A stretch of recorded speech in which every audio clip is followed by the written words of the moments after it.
Welcome to ISL Enabled Virtual Lab of CSIR. And now it's time to ask a scientist. We are back with Dr. Vinita Gowda, a plant scientist from ISER Bhopal. She studies plant evolution, how plants and its pollinators interact, and so much more than that. Why don't you go ahead, Utsuka, and ask your question? So, Dr. Gowda, our question for you is that if that is the maximum level to which a tree can grow, why is there such huge diversities in the height of trees? Why aren't all of them the same height, basically? The answer to many questions of this is one word: competition. Because the access to sun is something that is very, very vital, and so is the access to water. That is, beyond a certain height, it just becomes cost for the plant to grow taller. As tree grows taller, the temperatures change on the top, the environment is different, the wind pressures are going to change, there's higher wind, then your branches are going to break. Every time something breaks, then you're losing, the tissue that you have generated, and so on and so forth. So there will be plants which actually don't like too much sun, which are the herbs. Then you have the shrubs, which have a little bit of woody tissue, and they need a little bit of sun. Even in shrubs, you'll have the shade tolerant, the shade intolerant, and then everything in between. So, how do these plants decide what height to aim for? That information is there in the genes. So in some sense, there's competition for sunlight, competition for space, competition for nutrients means that all organisms cannot be of the same kind.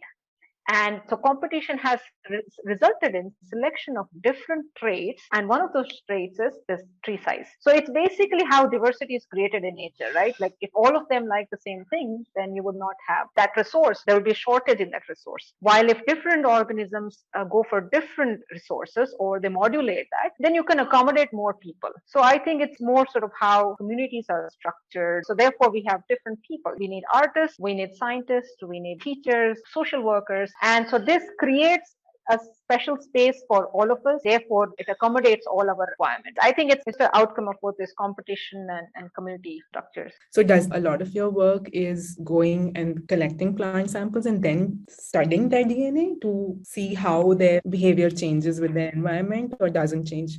Yeah, so my lab, called the Tropical Ecology and Evolution Lab, all our work is question-based. The method is something that we pick as we try to answer the question. So therefore, if the question requires me to investigate the DNA or a small fragment of it or the entire genome, we just adjust to the method that is required. So one of our recent paper that came out where we have looked at what drives the diversity in this one specific genus of gingers called Hedychium, also known as butterfly gingers or ginger lilies, which is spread in India and goes all the way to Southeast Asia. To investigate what drives the diversity in this genus, we looked at its molecules, which is DNA, and we also looked at the morphology, which is the structure.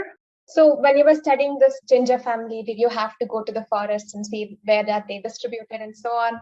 Yes, so you have to go, you can do without, which is where herbariums come into picture. The reason we went to the forest is because the highest diversity of these gingers are found in the northeast of India. And we really wanted to see why are they more diverse in northeast of India than in Western Ghats, for instance, or any other place in the world. So therefore, we did go to the forest and collected the plants. So yeah, we take any approach or any instrument that is required that is used by a physicist, chemist, it doesn't matter in my lab. If the question requires that I need to do NMR, then we will do NMR. If it requires me to do cell culture, we'll do cell culture. If it requires me to look at DNA, we'll do that. If it requires me to do anatomy, we'll do that. So we are not necessarily restricted by tools. We're restricted by the questions.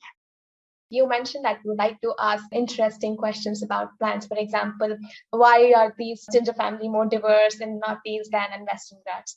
So what drives you to ask such questions? Why are you interested in all these in the first place? I find plants far more fascinating than anything else. I have to say, in relation, I actually don't relate to animals at all. And that is sort of a very harsh statement to say, given that I'm an animal.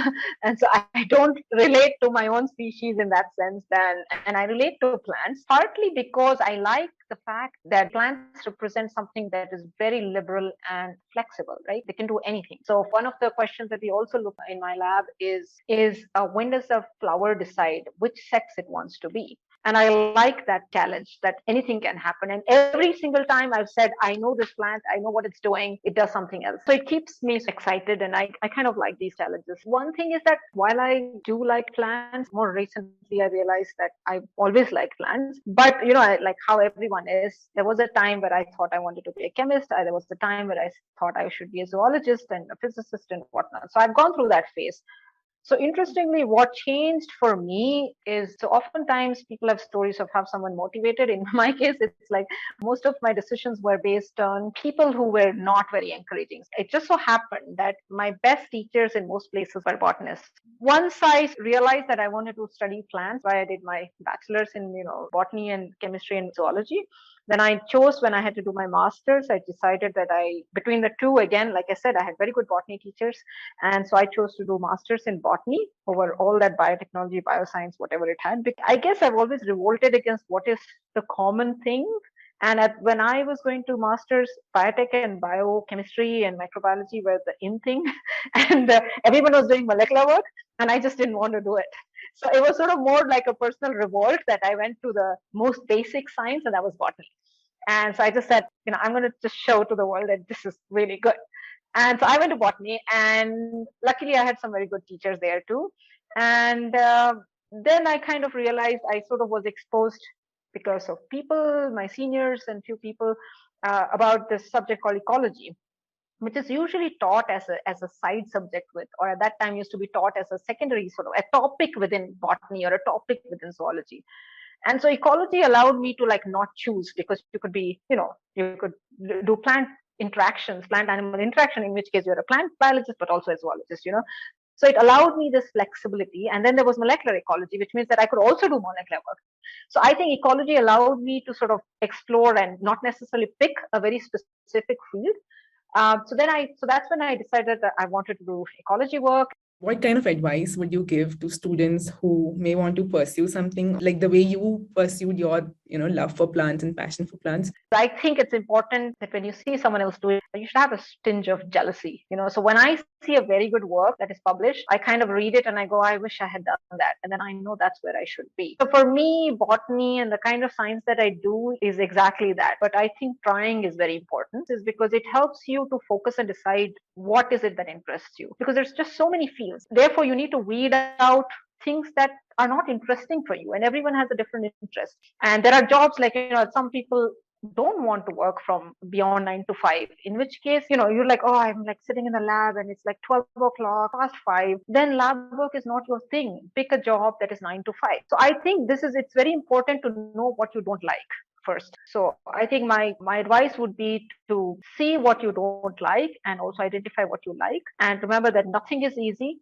If it came too easy, there's something wrong. So you probably want to, worry about it and work really hard and be sincere to yourself, and because science is that. It's our own journey with the questions that we had. And in the process, we should just enjoy it. That's great. That's a lovely answer.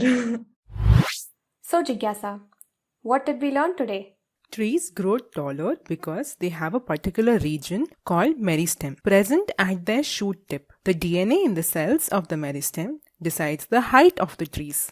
Trees can also keep a check on the nutrients and their surrounding trees and communicate to the meristem on whether to grow or not.